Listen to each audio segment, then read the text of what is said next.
Despite any private, internal Biden administration concerns that the new Israeli government is too far right and not sufficiently committed to democracy, the United States and Israel today launched their largest ever joint military exercise involving a U.S. aircraft carrier strike group and nearly 150 planes from both the United States and Israel. Prime Minister Benjamin Netanyahu continues to move forward with plans to undermine Israel's independent judiciary, giving the parliament, the Knesset, the power to overturn court rulings, despite massive protests against the move.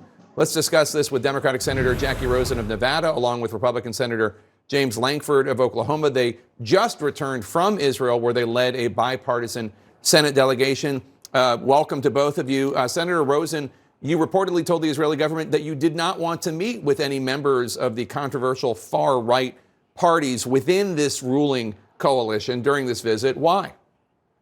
Well, thank you for having us this evening. I can tell you that Senator Lankford and I just returned from a bipartisan congressional delegation focused on the Abraham Accords. We went to Morocco, Bahrain, UAE, and Israel. It was very important to us as we met with high-ranking officials in every country to talk about the concerns and the opportunities for the Abraham Accords. I can tell you that we spoke with all the high-level officials, Prime Minister Netanyahu and others in the Israeli government, as we were moving forward on the mission of this congressional delegation. We were quite firm in talking to Prime Minister Netanyahu about not doing anything that would change the status quo and that would impede the process of a negotiated two-state solution. Senator Lankford, analysts have called this the most right-wing government in Israel's history and questioned the government's commitment to democracy, given its attempts to undermine the Supreme Court in Israel. One of the ministers, Ben Gvir, has previously been convicted of supporting terrorism and inciting anti-Arab racism. I'm sure you must have some concerns about these individuals. Yeah, these are all members of that have been elected as the Israeli people have spoken on this. So as Americans, we have been very strong to stand with Israel. We'll continue to be able to stand with Israel. That's an unbreakable bond that we have with Israel, and we've done that regardless of party. Obviously, they had a different prime minister and a different government 18 months ago, had Benjamin Netanyahu then before that. So the United States still continues to be able to stand with Israel regardless on this. This is a friend that we have in the region. And as we went to that area, we were speaking to them about the Abraham Accords, which is the most significant Middle East policy that we've had in a shift and an opportunity for peace in that region that we've seen in a generation. So the whole reason we went as a bipartisan group and visited all the countries from the Abraham Accords was to reinforce, to work on how we can actually grow that partnership, how we can add new countries to that partnership, and what we can do for the existing partnerships, regardless of which government is there, to be able to continue to be able to grow that friendship among the region. It's incredibly important for American national security and for Middle East peace in the region. Yeah, without question, the Abraham Accords are one of the most significant achievements of the Trump administration. Senator Rosen, the Accords are, for people who don't know, normalization agreements between Israel and various Arab states. Why haven't we seen more on these agreements, more building on this from the Biden administration?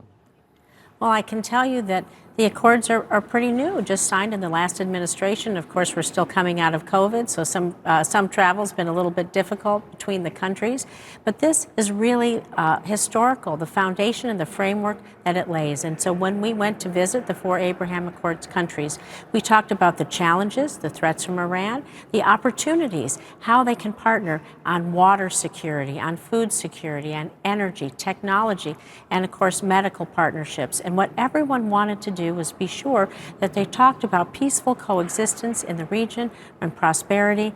That's what they're hoping for, and that's what we were there to talk about. We have a lot to bring back, not only to the Senate, but I believe to speak with the administration about as well. Senator Lankford, you talked about Israel being a friend of the United States, one of the closest friends in the country. Isn't part of a friendship when you see your friend hanging out with individuals with shady ethical or racist beliefs, when you see your friend acting in such a way so as to undermine democracy? Isn't it the responsibility of the friend? And maybe you do it privately, but isn't it expressing concern and trying to steer the friend back in the right direction?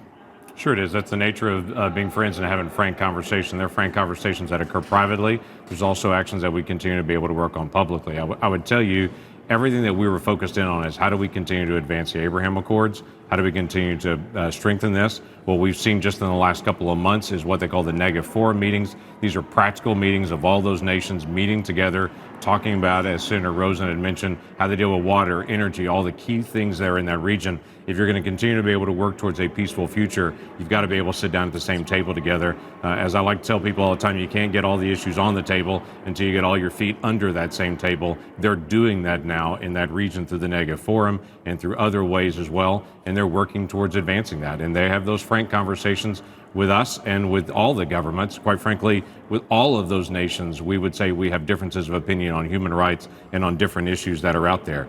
So it's not just the United States and Israel. As we're building these alliances and friendships, we've got to continue to have frank conversation about what it means to have religious liberty, what it means to continue to advance human dignity and rights, what it means to be able to advance economic freedom for everybody. So this is an issue that we'll continue to be able to work on in the days ahead. Senators Jackie Rosen and James Lankford, thanks for being here, and thanks for being here in a bipartisan way. It's always good to see. Good to see you. Thank you. Our pleasure.